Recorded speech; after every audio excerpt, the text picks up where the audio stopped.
You remember the change of seasons? The living tableau of the hills that went on as far as the eye can see?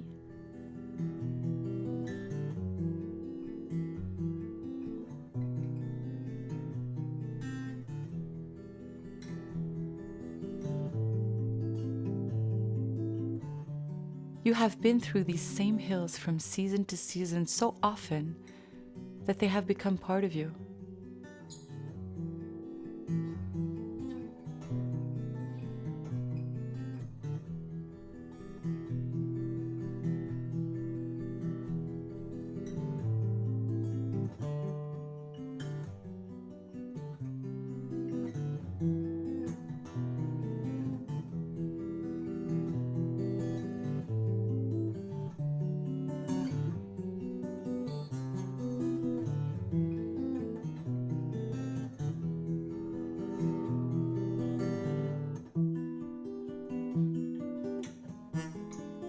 You love walking these trails that you know so well, that you can recognize each and every tree and rock and even the brook by the color of its water. You love walking these trails where the sound of a deer hidden in the leaves or the sound of a beaver at work makes you feel alive.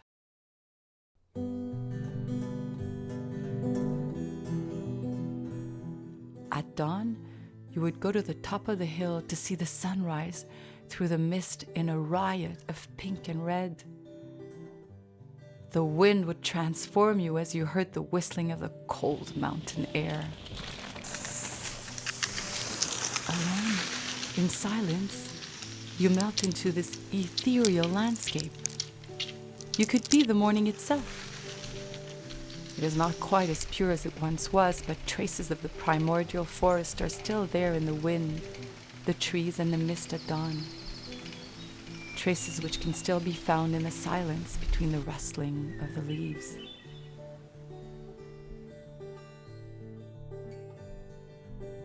In winter, you ski on the frozen lakes and through the leafless forest in frozen January air with its cold light.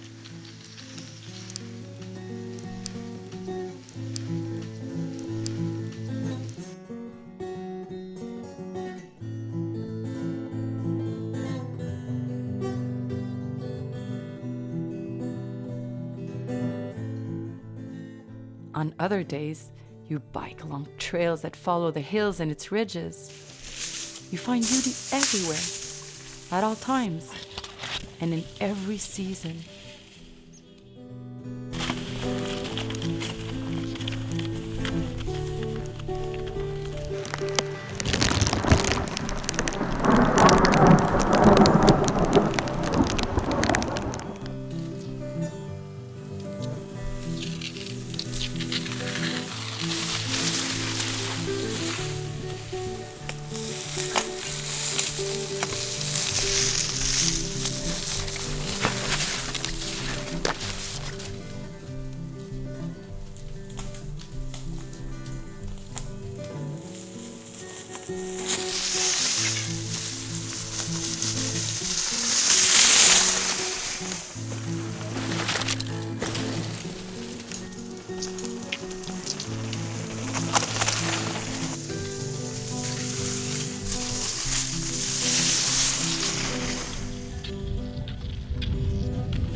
You are amazed by the palette of colors that can be seen during the day and the night.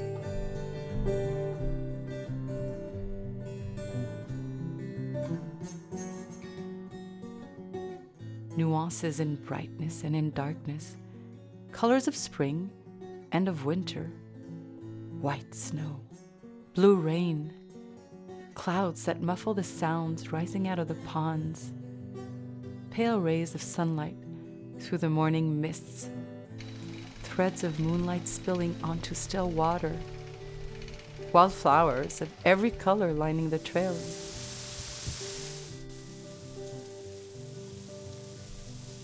Every day brought about its own poetry.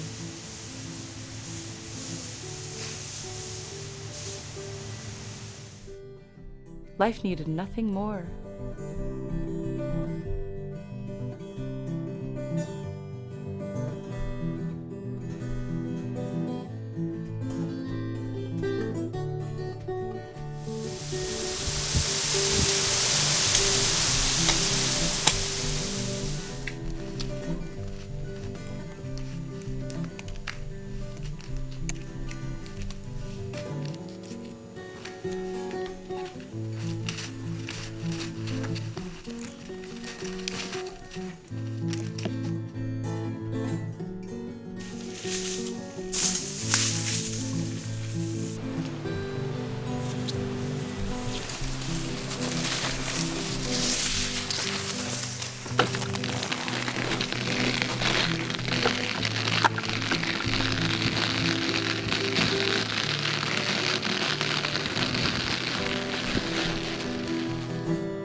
And yet one day came the sound of a truck, a bulldozer, and people.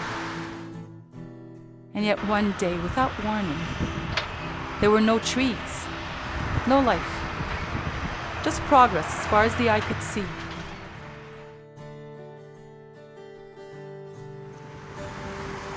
Progress in the form of asphalt and concrete.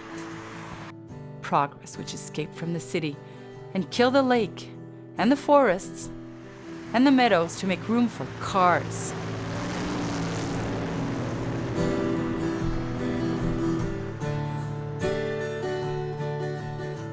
Progress which metastasized and then colonized the birds' nests of the lake over the mountain and swallowed the light of the sky and the colors of autumn.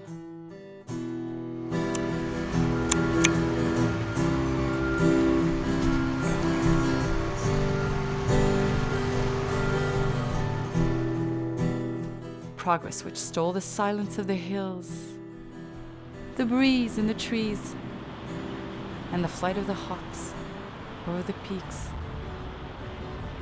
Progress which takes away your happiness and that of those who live here.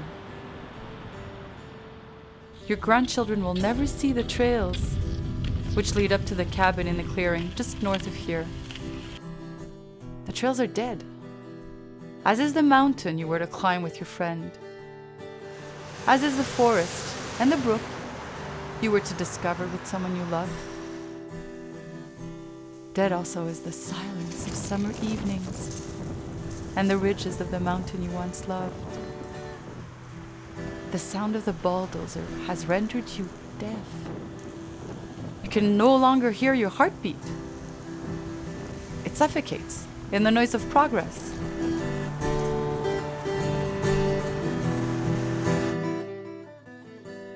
I have become silent in the face of all this.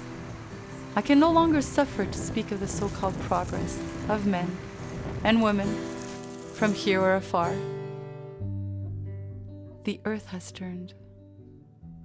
A frog hibernates beneath the ice under a lake in winter.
And somewhere, a lone man skis across a frozen landscape in an ever remote corner of this land.